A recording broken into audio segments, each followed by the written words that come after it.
kita perlu dukungan dari pemerintah daerah. Itu kita harus merangkul sama-sama. Iya. Itu perlu banyak pihak yang terlibat dalam kerja konservasi ini sebenarnya.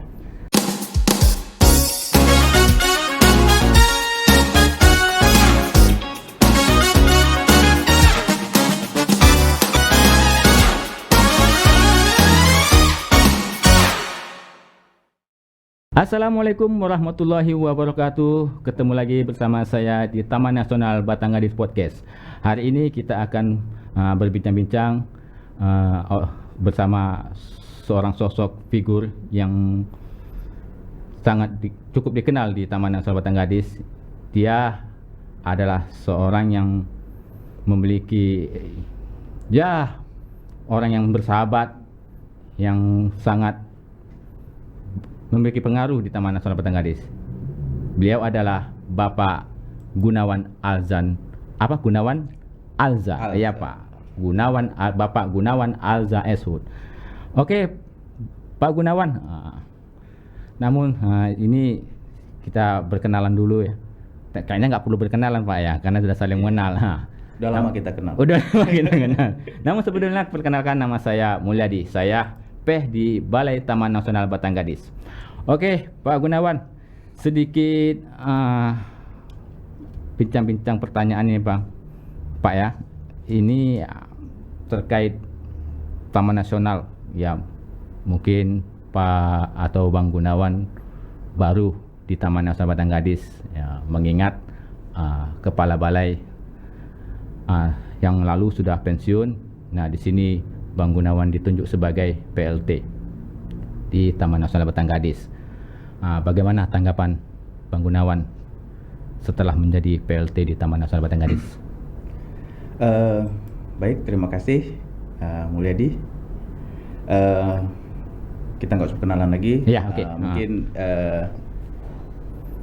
saya ini juga suatu pengalaman ya, suatu pengalaman. Saya di bidang KSDA wilayah 3 Padang Sidempuan, Balai Besar KSDA Sumatera Utara. Ini sebenarnya sih agak gimana ya? Ini kejadiannya pada saat kami menghadiri pisah sambut Pak Sahdin. Perpisahan. Iya. Pak Sahdin pada saat memasuki purna tugas. Iya.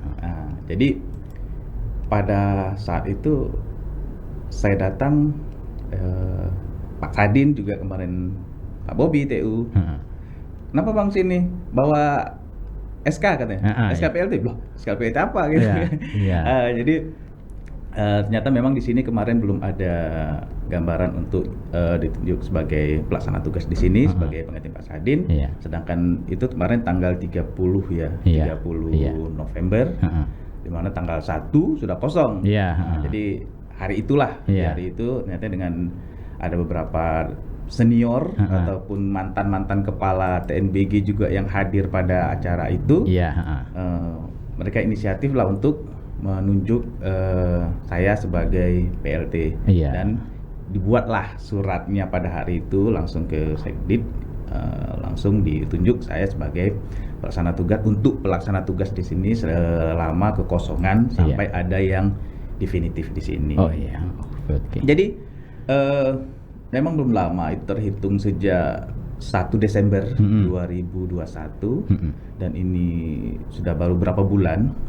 Cuman ini di sini saya juga merasa tertarik di sini dengan suasana kerja di sini, dengan memang di tempat kerja kita ada beda-beda, ada macam-macam. Tapi di sini ada beberapa keunikan memang yang kita mungkin tidak kita jumpai di tempat lain. Tapi kita juga bagaimana supaya kita bisa menerapkan apa yang di tempat lain itu, yang baik-baik itu kita coba kita terapkan di sini. Dan yang di sini kekurangan-kekurangan ini kita isi dengan pengalaman-pengalaman kita yang di tempat-tempat yang terdahulu. Selain juga saya masih melaksanakan tetap definitif, saya kan masih di bidang. Jadi saya bolak-balik. Bolak-balik di situ. Jadi terkadang juga beberapa hari di sini saya balik ke Sidempuan. Alhamdulillah itu nggak terlalu jauh. Dekat, jadi bisa bolak-balik lah seperti itu. Jadi 3 hari di sini, mungkin seminggu sini, nanti balik ke sana. Tapi terus terang waktu saya mungkin lebih lama di Batanggadis daripada di Sidempuan. Jadi kadang-kadang teman-teman di sana protes. Iya. Loh, jadi sebenarnya mana nih? Kenapa kami dilupakan? Gitu. Iya, iya. Jadi memang candaan teman-teman Iya, di sana iya. seperti itu. Jadi cerita uniknya bisa disampaikan secara spesifik uniknya di Taman Nasional Batangas ini. Oke. Jadi beda ya antara saya juga sebelumnya saya pernah di Taman Nasional Gunung Loser, Iya. kemudian di KSDA Sumatera Utara, Mm-mm.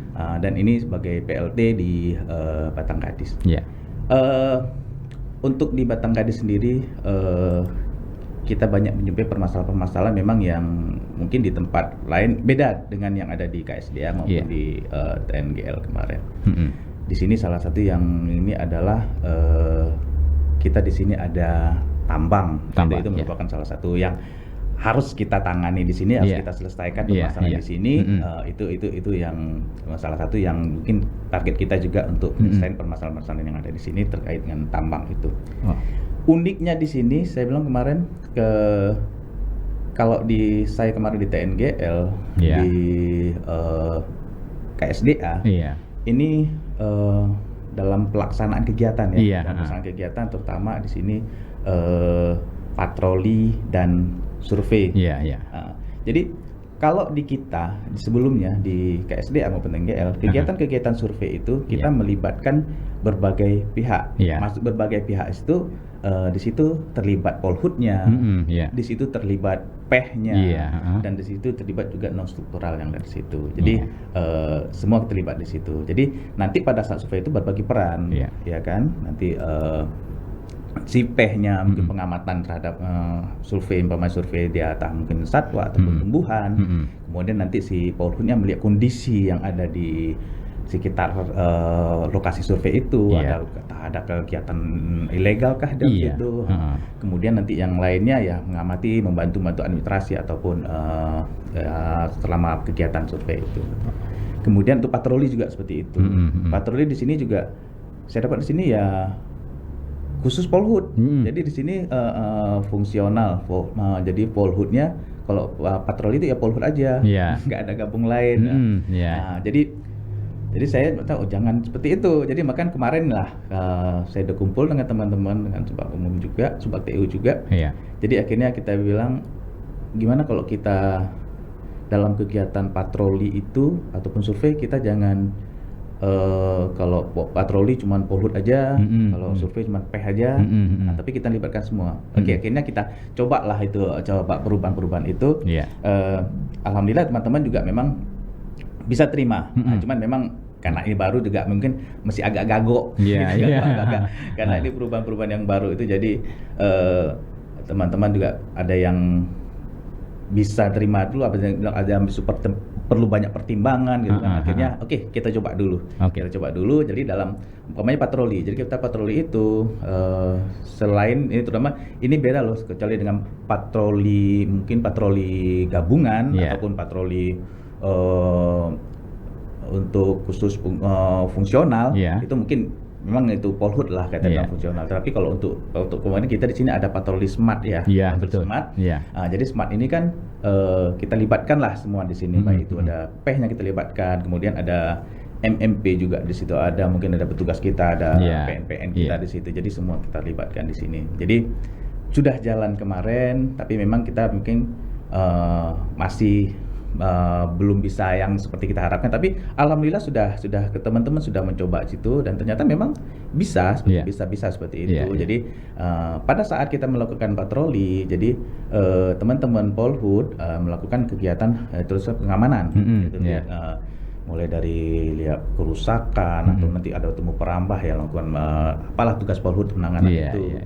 Kemudian nanti pehnya itu dia bisa melihat nanti di sini ada jejak satwa, dia bisa klarifikasi, bisa identifikasi semua. Kemudian dia sini ada anggrek, dia bisa mencatat di sini. Jadi semua berbagi peran di situ. Jadi petugas-petugas kita jadi semua terlibat lah di situ. Jadi kita tidak membagi-bagi ini khusus polhut, khusus ini, jadi enggak. Jadi kita masuk di sini kita kebersamaan. Jadi Yeah. kita di sini Batang Gadis ini adalah milik kita bersama, tanggung jawab kita bersama. Yeah. Bagaimana kita bisa membawa ke arah yang lebih baik Batang Gadis ini dengan sama-sama kita bekerja di sini, sama-sama kita melakukan kegiatan-kegiatan yang ada di sini.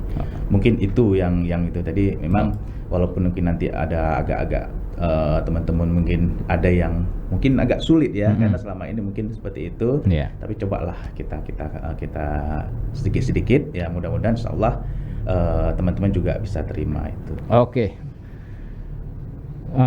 Tadi Bangun tadi sedikit menyentil TNGL, KSDA kan gitu. Sepertinya ini pengalaman kerja yang ya lumayan lama lah kan, sekitar ya 25 tahun Pak ya.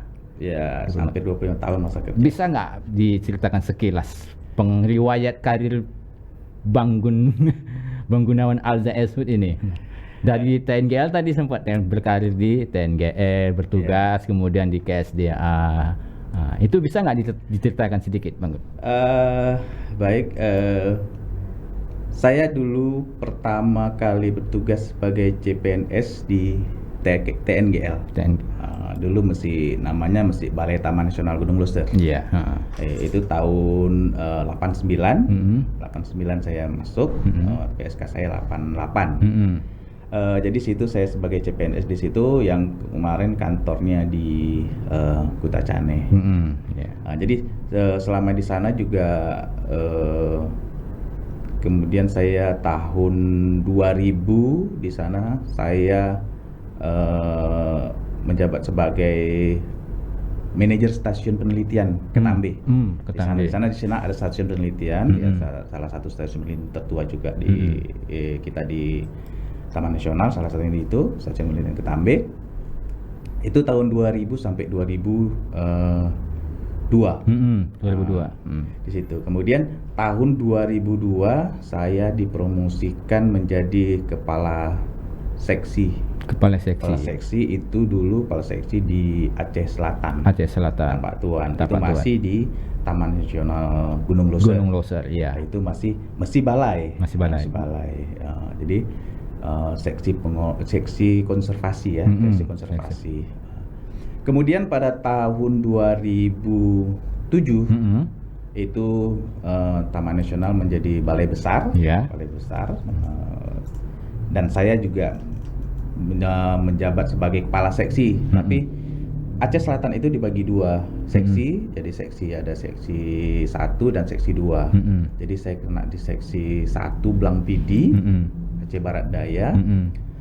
Jadi disitulah dari tahun 2007 sampai 2012. Ya. Kemudian tahun 2012 saya juga dipromosikan menjadi kepala bidang, masih di Taman Nasional Gunung Loser, yaitu kepala bidang Taman Nasional Wilayah 2, pengelolaan Taman Nasional Wilayah 2 itu di Kutacane. Nah, jadi kembali lagi saya ke Kutacane. Kembali ke dari Aceh Selatan, saya warawiri di Aceh Selatan itu ada 10 tahun. Dari 2002 sampai 2012.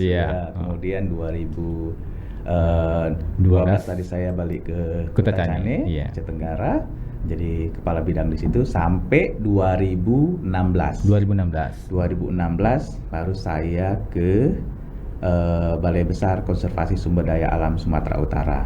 Dan saya masih menjadi kabid, kepala bidang wilayah 3 di Padang Sidempuan. Jadi tahun 2016 sampai sekarang. Jadi sekarang pun ya menjabat lagi sebagai pelaksana tugas di Batang Gadis. Oke. Tadi lumayan panjang nih perjalanan karir Bang Gunawan nih. Tapi tadi Bang Gunawan sempat menyentil soal stasiun riset nih. Ya, di Ketambe Bang ya. Nah, ini kan ceritanya Taman Nasional sudah membangun stasiun riset di 2 lokasi. Satu di Taman Nasional kita. Taman Nasional Batang Gadis. Ya, Taman Nasional Batang Gadis, satu di Sopotinjak dan satu lagi di Pagar Gunung. Terkait stasiun riset tersebut, ya mungkin karena Bang Gunawan sudah berpengalaman ya. Tapi walaupun beda objek, kalau di Taman Nasional Gunung Loser kan objeknya orangutan. Nah, di sini objeknya itu tapir. Nah, kira-kira untuk pengelolaan stasiun riset ini ke depannya, mengingat pengalaman dari Bang Gunawan, itu gimana harapan? Itu juga salah satu mungkin program kita di tahun ini, program kita dari Petang Gadis ya. Di tahun ini kita akan coba mengaktifkan atau mulai mengembangkan stasiun penelitian. Itu tadi yang di Sopotinja dan Pagar Gunung. Ada 2 lokasi di situ.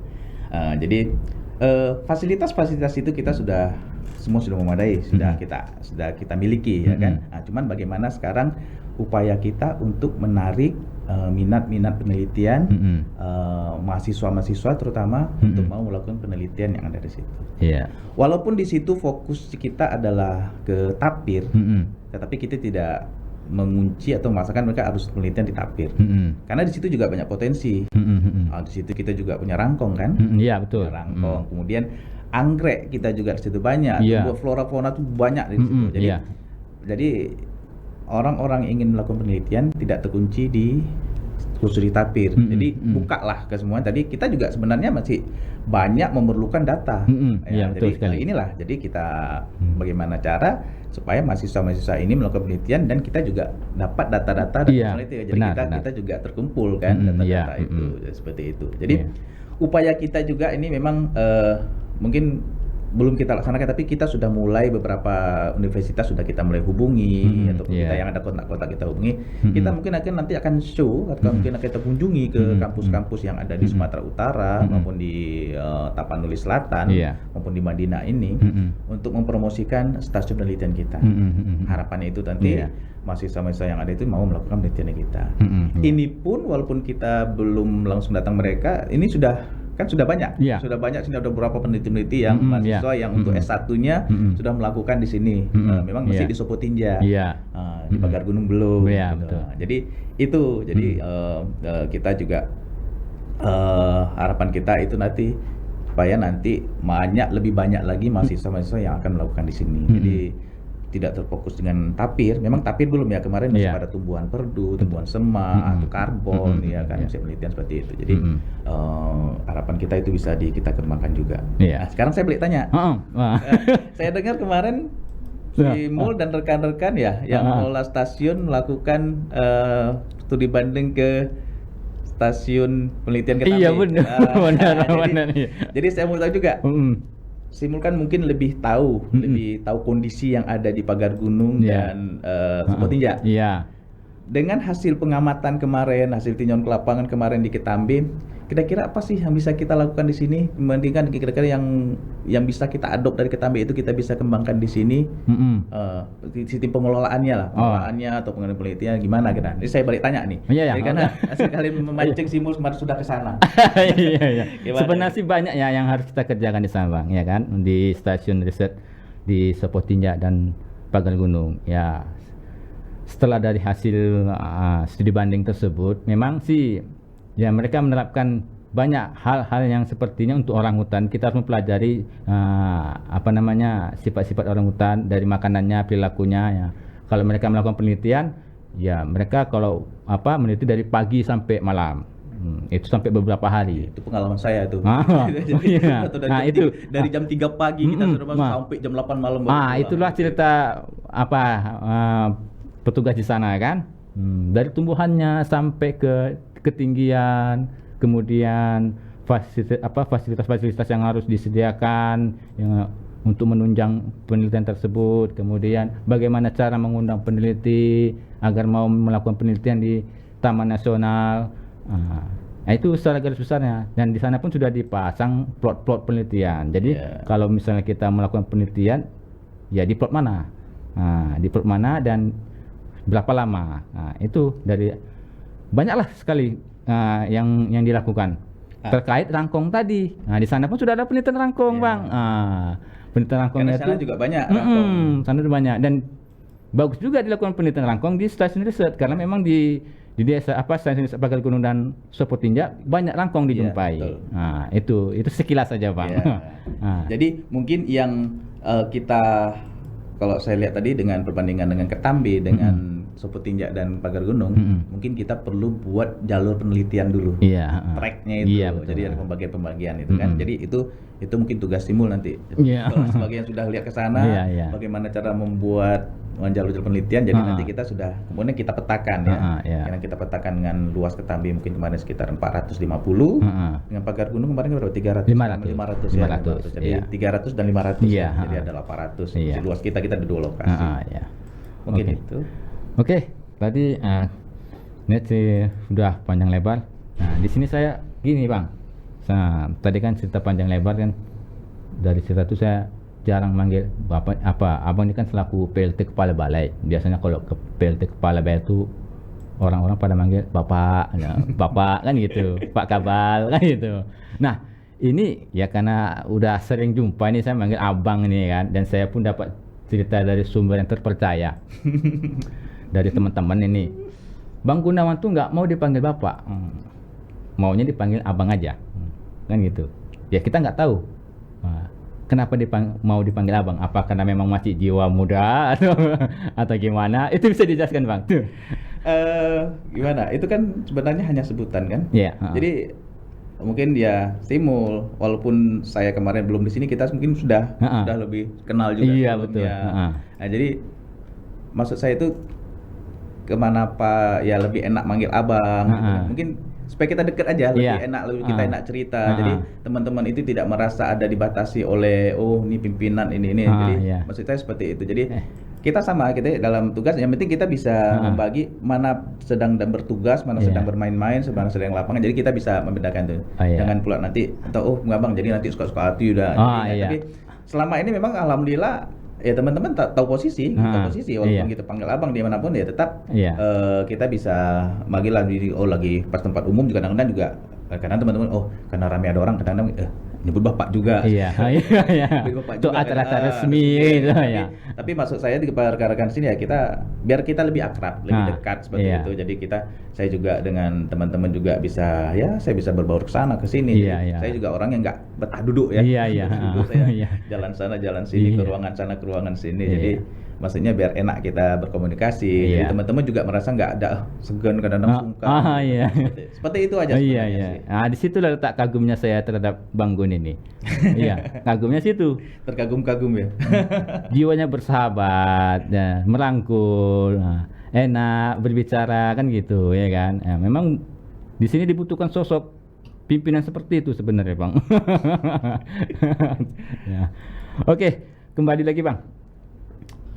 Bang Gunawan sudah sekian bulan di sini sebagai PLT. Harapan Bang Gun nih untuk Taman Nasional Batangadis ke depannya. Jelasnya kan kita punya tujuan ya dalam pengelolaan kawasan ini. Jadi harapan kita bisa mengelola Taman Nasional Batangadis ini sesuai dengan apa yang diharapkan. Jadi untuk menuju ke situ, jadi kita yang penting di sini kita harus bukan membenahi, maksudnya kita dari dalam sini, dari orang-orang yang ada di sini.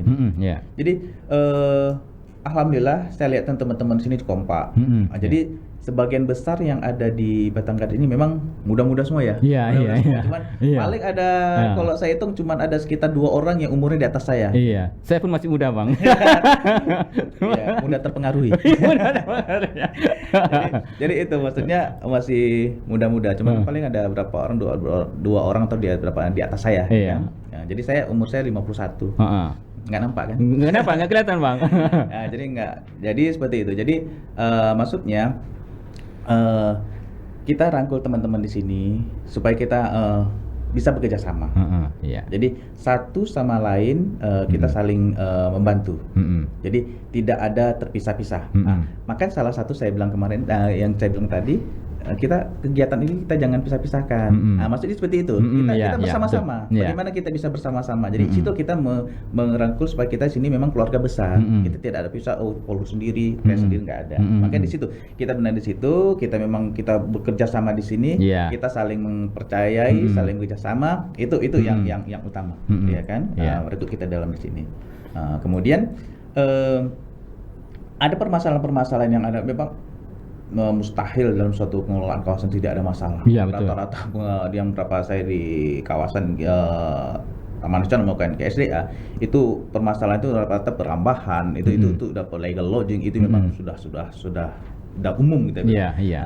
Tapi bagaimana cara itu kita tekan, kita kurangi gitu, ataupun ya kalau bisa kita hilangkan. Iya. Tapi itu tadi kita dari teman-teman lapangan dari sekecil mungkin dari mulai dari tanda-tanda orang akan melakukan kegiatan ilegal dalam kawasan itu kita sudah mulai cegah, kita sudah mulai tangani. Jangan nanti pas orang masuk kawasan, nggak apa-apa dia cuma masuk kok, kita biarin aja dia masuk. Iya. Kemudian tidak dia masuk, dia tebang itu semak-semak, cuma semak-semaknya dia tebang kok nggak apa-apa. Jadi itu dari kecil itu sudah kita cegah. Jadi jangan sampai kita tunggu besar, nanti itu udah sangat sulit. Jadi disinilah kita minta teman-teman di sini juga sebagai Polhut maupun PEH maupun penyuluh di sini kita berbagi peran masing-masing semua di sini sama-sama kita menjaga Taman Nasional supaya memang betul-betul Taman Nasional ini berfungsi sebagai tujuan pengelolaannya gimana ke arah yang benar ya kan. Jadi makanya kita ada PEH, ada penyuluh, ada Polhut, ada polisi hutan ya. Jadi semuanya itu ya saling bahu-membahu lah, saling tolong-menolong dan saling menginformasikan. Nanti misalnya PEH ke lapangan gini ini, nanti kalau memang Polhut nggak ada, diinformasikan kan di sini ada jumpa kegiatan ini nih. Nanti jadi gitu, jangan saling tanya, jangan saling tuh kalian apa aja tuh kerja Polhut nggak ada. Apa di sana ada penumpang, jangan seperti itu. Tapi kita menginformasikan bagaimana cara menyelesaikan permasalahan itu. Nah, kemudian kita juga salah satu upaya kita untuk meningkatkan kekeluargaan kita di sini. Nah, kita mulai kemarin tiap bulan kita kumpul rapat, kita evaluasi kegiatan-kegiatan yang sudah kita laksanakan, kita evaluasi kendalanya apa, itu. Jadi kemudian hasilnya apa, kira-kira apa yang perlu ditindaklanjuti. Itu salah satu juga kita upaya supaya kita teman-teman yang ada di balai, di resort maupun di seksi itu lebih dekat lagi. Makanya kita juga melakukan pertemuan itu tidak di balai. Kita kemarin dipindah-pindah di seksi 2, nanti ke depan kita seksi lain lagi gitu. Supaya kita ngumpul lah gitu. Yang penting kita ngumpul, kita bisa diskusi, bisa sama-sama juga teman-teman juga saling bertukar pikiran dan lebih dekat lah. Seperti itu. Selain bisa bekerjasama, memupuk silaturahmi hubungan. Selain itu juga kita sebenarnya konservasi ini adalah kerja sambil wisata. Kerja sambil wisata. Kita sambil wisata karena yang ada di kawasan konservasi itu rata-rata potensi-potensi keindahan alam. Betul. Jadi kita di kantor itu kan suntuk kali, stres kali. Jadi makanya sering jalan ke lapangan. Ya itu tadi sekalian juga kita bisa lihat kondisi lapangan, bisa untuk refreshing. Kita juga bisa komunikasi dengan masyarakat sekitar kawasan untuk minta permasalahan apa itu kan. Mungkin itu. Ya mungkin itu pula yang mendorong saya untuk mengharapkan Bang Gun jadi kabal definitif. Karena harapan Bang Gun itu sesuai dengan harapan saya. Mudah-mudahan, amin. Nanti kalau simul bisa itu langsung diteken. Oke, Bang Gun. Sedikit cerita nih. Nah, ini kan Bang Gun sudah banyak nih malam melintang di konservasi ya. Bisa sedikit ceritakan pengalaman Bang Gun tentang pengalaman kerja di lapangan? Mungkin bisa menjadi inspirasi bagi kita semua. Ya itu tadi sebagian saya bilang kalau ada permasalahan itu kan kita langsung kita tangani, jangan tunggu masalah itu jadi besar. Jadi sekecil mungkin masalah itu langsung kita ini. Kita sering melakukan kunjungan-kunjungan ke lapangan ke masyarakat itu tadi. Jadi untuk menginformasikan juga kepada masyarakat bahwasanya inilah kawasan kita. Karena masyarakat kadang-kadang kami nggak tahu gitu. Walaupun sebenarnya tahu, kita bilang batas nggak tahu. Tapi kita jangan putus asa. Kita selalu melawan dia, mengajak mereka ke lapangan. Pada saat kita kan ada kegiatan-kegiatan memang melibatkan masyarakat kan. Jadi kita libatkan mereka, ngajak, ayo kita ngajak. Kemudian dari usia dini, usia sekolah juga kita ajak anak-anak sekolah, kita kunjungi ke sekolah-sekolah, kita ajak anak-anak sekolah ke kawasan, kita kenalkan seperti itu. Jadi itu supaya. Jadi pengalaman-pengalaman kita mungkin di saya semenjak di ini kita ada beberapa memang terutama yang banyak itu waktu di TNGL ya. Iya. Kita di situ sering melakukan operasi pengamanan hutan itu. Kita melakukan operasi penumbangan tanaman ilegal dalam kawasan itu kan. Itu perlu proses yang panjang. Dan kita kegiatan di konservasi ini kita tidak bisa kerja sendiri. Betul. Kita memerlukan banyak pihak yang terlibat, baik itu pemerintah daerah, masyarakat, ya kan, NGO, gitu. Jadi di pihak media juga sebenarnya itu juga memang sangat mendukung karena kan dia juga bisa menginfokan apa-apa yang kita lakukan di sini. Jadi itu kita nggak bisa kerja sendiri. Jadi kita perlu dukungan dari pemerintah daerah. Itu kita harus merangkul sama-sama. Itu karena kita juga ada kegiatan pemberdayaan. Pemberdayaan kan dengan ada anggarannya kan sangat terbatas. Berapalah pemberdayaan kita bilangnya. Tapi kalau kita sendiri kan nggak, namanya kita rangkul lah pemerintah daerah. Mungkin mereka bisa bantu di sini, bisa bantu. Jadi juga kita juga dengan masyarakat bisa membantu, pemerintah daerah juga bisa membantu. Akhirnya kita juga pemerintah daerah dekat seperti itu. Jadi itu perlu banyak pihak yang terlibat dalam kerja konservasi ini sebenarnya. Terus dari sekian panjangnya pengalaman yang bangun jalani, apa yang paling berkesan? Sebenarnya saya kerja di konservasi ini semuanya berkesan gitu. Cuman memang ada kadang hal-hal yang memang kita sudah melakukan yang terbaik gitu. Menurut kita sudah melakukan itu baik gitu. Tapi mungkin masyarakat tidak terima gitu kan. Itu tantangan gitu kan. Itu tantangan karena masyarakat yang sudah melakukan kegiatan di dalam kawasan gitu, mungkin pada saat kita masuk, kita kasih peringatan, kadang-kadang mereka tidak semua mau terima seperti itu. Mereka akan melakukan perlawanan atau maupun dapat macam-macam lah caranya seperti itu. Jadi kalau untuk di demo itu di Stantra itu saya sudah sudah beberapa kali mengalaminya.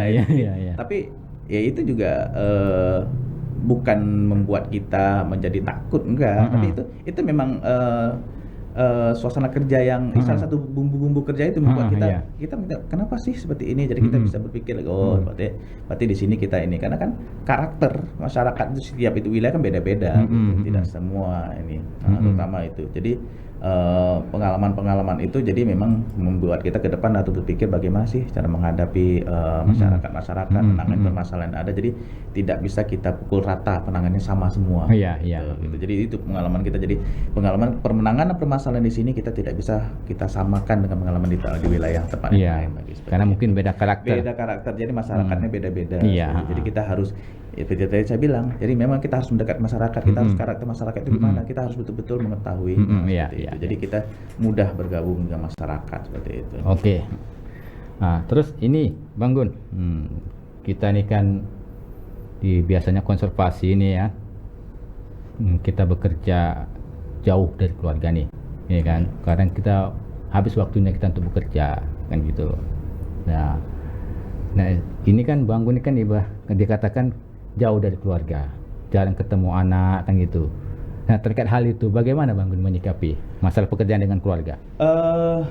Saya ini sudah maksudnya kerja pisah dengan keluarga, maksudnya sejak anak saya berumur 4 bulan, anak pertama saya itulah tahun 2002 itu. Saya pindahkan ke Tapak Tuan, istri di Kota Cane untuk Aceh Tenggara. Kita bawa, kebetulan istri juga kerja, jadi saya tidak bawa kenapa tidak bawa juga pada saat itu konflik di Aceh jadi tidak saya bawa. Kemudian di Aceh Tenggara itu suasananya memang relatif lebih aman, jadi sedangkan di Aceh Selatan kemarin agak memanas kan, jadi kita tidak berani bawa keluarga seperti itu. Jadi dan itu berlanjut sampai sekarang. Jadi saya selama bekerja ini mungkin sempat saya sama keluarga itu cuma 4 tahun, yaitu pada tahun 2012 sampai 2016 itu waktu di Aceh Tenggara. Karena kan memang istri kemarin bekerja di Aceh Tenggara, nah situ kami di situ sama-sama. Kemudian setelah itu juga kemudian saya kerja di Tapanuli Selatan, di Parasdempuan, kemudian di sini ataupun kemarin di Aceh Selatan, di Blang Pidi, itu memang kisah. Tapi itu bagi saya itu bukan suatu halangan. Ya, penting kerjaan itu dinikmati, bukan dijadikan beban. Betul. Jadi ya kita bisa saya bagi, mungkin kayak seperti ini bisa ya Sabtu Minggu kalau tidak ada kegiatan ya bisa pulang, malam ini udah balik lagi seperti itu. Jadi anak-anak juga udah paham, ngerti kok kita sering komunikasi, apalagi sekarang ada HP bisa kita komunikasi, bisa video call atau apa, jadi ini anak-anak juga sudah ngerti, sudah bisa dari kecil mereka sudah ini dan mereka juga tahu kok kita kerja seperti itu. Jadi kita juga menyikapi, yang penting kita bukan itu jadi beban. Tapi kalau kita bisa bersama kenapa enggak gitu kan, jadi tapi kan ini tuntutan kerja kita juga. Kalau membawa istri juga pindah ke sini kan kita banyak urus, istri harus pindah lagi, anak-anak pindah lagi, jadi kita memang itu, jadi oke, lebih aman mungkin mereka saat ini di Medan, di Medan, jadi saya bolak-balik ke sana pada saat Sabtu Minggu biasa saya kalau nggak ada kerjaan di satu tempat, saya Sabtu Minggu pulang, malam Senin balik, Senin pagi udah sebelum jam 8 udah sampai kantor lagi gitu. Jadi saya nikmati. Waktu bilang capek, saya alhamdulillah sampai saat ini saya belum merasa capek. Balik seperti itu belum merasa capek, tapi makanya tadi kita nikmati pekerjaan itu, bukan kita anggap beban. Jadi selagi kita bisa itu ya kita ceritakan, kalau kita ada permasalahan kita diskusi dengan teman-teman kan, kita cari bagaimana. Jadi jangan kita simpan sendiri, jangan kita tahan-tahan itu. Mungkin itu. Jadi makanya saya nggak tenang aja gitu. Jadi ya penting kita bisa komunikasi dengan keluarga, tetap telepon, tetap ini kan, tanya perkembangan anak-anak gitu. Ini pertanyaan terakhir nih Bang Gun nih. Bagaimana tanggapan Bang Gun seandainya Bang Gun ditunjuk sebagai Kepala Balai Taman Nasional secara definitif? Kalau saya sih orangnya ya terima aja gitu. Maksudnya saya orangnya tidak pernah meminta dan tidak pernah menolak gitu. Saya tidak pernah meminta dan tidak pernah menolak. Dan kalau itu sudah diamanahkan ke saya akan menjalankan itu semaksimal mungkin. Dan saya yakin karena saya kerja nggak sendiri. Pasti saya dukung oleh teman-teman itu gitu. Ya, kalau memang itu diamanahkan ke kita, ya saya siap menjalankannya. Dan walaupun ternyata tidak, ya nggak ada masalah. Jadi ini bukan kadang-kadang orang berpikir sudah PLT, jadi nanti bukan bebannya. Pasti definitif di sini terus. Enggak. Tiba-tiba nanti saya nggak jadi kepala balai atau jadi tetap. Jadi nggak masalah. Saya enjoy aja, orang memang saya bukan ini nggak beban ini. Saya nggak ini. Yang penting kalau itu diamanahkan ke saya tetap melaksanakan tugas semaksimal mungkin. Apa yang dibebankan kita laksanakan seperti itu, dan saya yakin teman-teman yang ada pasti mendukung, maksudnya bisa bekerja sama seperti itu. Jadi itu dukungan teman-teman yang di sekitar untuk bekerja itu yang membuat saya semangat dan saya bisa selalu merasa percaya diri. Mungkin itu. Ya, kami pun kalau seandainya Bang Gun ditunjuk sebagai Kepala Balai, kami pun mendukung. Doakan aja, amin. Oke, Bang Gun, itu aja bincang-bincang kita pada sore hari ini. Semoga yang itu menjadi bincang-bincang yang bermanfaat bagi kita, bagi teman-teman yang ada di semuanya lah yang itu. Oke, itu aja bincang-bincang kita pada hari ini. Semoga itu menjadi bahan inspirasi bagi kita semua tentang seorang sosok Bang Gunawan Alza Eshud yang pengalamannya cukup panjang menjalani karir dari TNGL, BKSDA sampai Taman Nasional Batanggadis. Mungkin itu aja yang perjumpaan kita pada kali ini. Selamat sore, sampai jumpa kembali di Taman Nasional Batanggadis Podcast.